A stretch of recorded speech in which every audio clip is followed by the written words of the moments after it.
Hi, I'm Zariq. I'm a contemporary Sape player. Came all the way from Malaysia, but currently living in Cheltenham, Gloucestershire.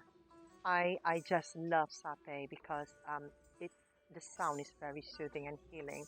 And as someone who is not from the tribe myself, and learning the music is actually a privilege. And the instrument is the symbol of grace, the symbol of rejuvenation, and the symbol of healing. That's why it means a lot to me. And the reason why I picked it up, it feels so grounding. And because I am rerouting myself, I'm trying to connect my Malaysian root to my current root, and as I'm making a living in the UK. So to be able to get together with other Malaysians and the allies, it's so profound, it's so beautiful, and it's soul enriching.